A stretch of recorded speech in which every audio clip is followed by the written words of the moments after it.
Chapitre 4. Comment Candide rencontra son ancien maître de philosophie, le docteur Pangloss, et ce qui en advint.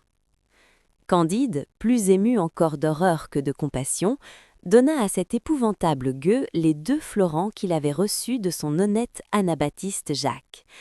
Le fantôme le regarda fixement, versa des larmes et sauta à son cou. Candide, effrayé, recule. « Hélas !» dit le misérable à l'autre misérable, « ne reconnaissez-vous plus votre cher maître Pangloss ?»« Qu'entends-je ? Vous, mon cher maître, vous, dans cet état horrible, quel malheur vous est-il donc arrivé ? Pourquoi n'êtes-vous plus dans le plus beau des châteaux ? Qu'est devenue mademoiselle Cunégonde, la perle des filles, le chef-d'œuvre de la nature ? » ?»« Je n'en peux plus, » dit Pangloss. Aussitôt, Candide le mena dans l'étable de l'anabaptiste, où il lui fit manger un peu de pain. Et quand Pangloss fut refait, « Eh bien, lui dit-il, Cunégonde ?»« Elle est morte, reprit l'autre. » Candide s'évanouit à ce mot. Son ami rappela ses sens avec un peu de mauvais vinaigre qui se trouva par hasard dans l'étable. Candide rouvre les yeux. « Cunégonde est morte. Ah, meilleur des mondes, où êtes-vous ? Mais de quelle maladie est-elle morte ? Ne serait-ce point de m'avoir vu chasser du beau château de monsieur son père à grands coups de pied ? » ?»« Non, dit Pangloss, elle a été éventrée par des soldats bulgares après avoir été violée autant qu'on peut l'être. Ils ont cassé la tête à monsieur le baron, qui voulait la défendre, madame la baronne a été coupée en morceaux, mon pauvre pupille traité précisément comme sa sœur. Et quant au château, il n'est resté pierre sur pierre. Pas une grange, pas un mouton, pas un canard, pas un arbre.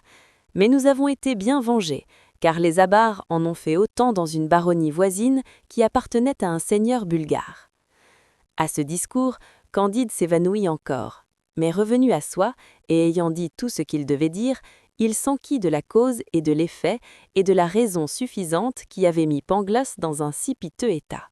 « Hélas, dit l'autre, c'est l'amour, le consolateur du genre humain, le conservateur de l'univers, l'âme de tous les êtres sensibles, le tendre amour.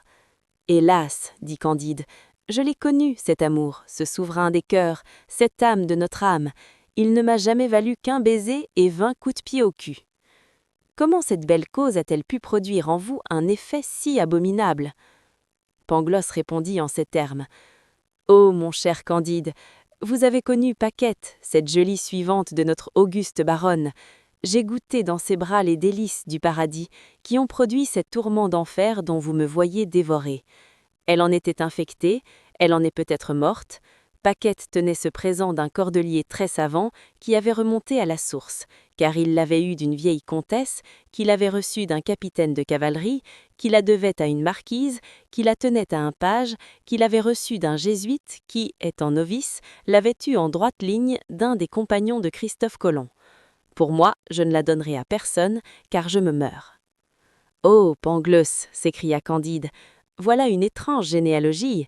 N'est-ce pas le diable qui fut la souche ? » ?»« Point du tout, » répliqua ce grand homme. « C'était une chose indispensable dans le meilleur des mondes, un ingrédient nécessaire, car si Colomb n'avait pas attrapé dans une île d'Amérique cette maladie qui empoisonne la source de la génération, qui empêche même la génération, et qui est évidemment l'opposé du grand but de la nature, nous n'aurions ni le chocolat ni la cochenille.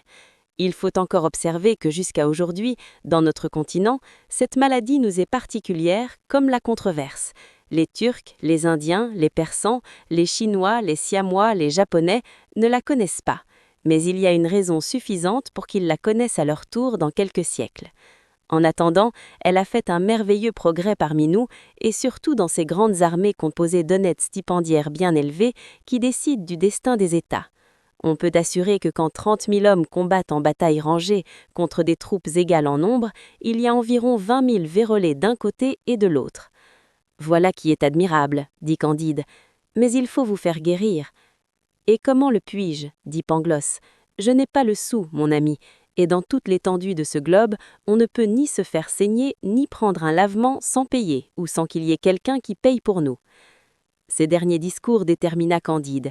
Il alla se jeter aux pieds de son charitable anabaptiste Jacques et lui fit une peinture si touchante de l'état où son ami était réduit que le bonhomme n'hésita pas à recueillir le docteur Pangloss.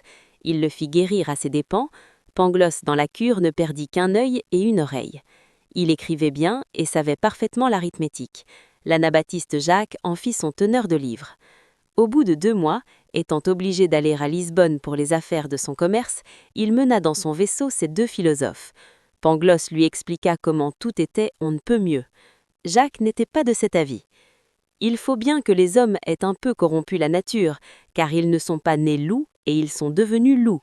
Dieu ne leur a pas donné de canon de 24 livres, ni de baïonnettes, et ils se sont fait des baïonnettes et des canons pour se détruire. Je pourrais mettre en ligne de compte les banqueroutes et la justice qui s'empare des biens des banqueroutiers pour en frustrer les créanciers. Tout cela était indispensable, répliqua le docteur Borgne, et les malheurs particuliers font le bien général, de sorte que plus il y a de malheurs particuliers et plus tout est bien. Tandis qu'il raisonnait, l'air s'obscurcit, les vents soufflèrent des 4 coins du monde, et le vaisseau fut assailli de la plus horrible tempête à la vue du port de Lisbonne.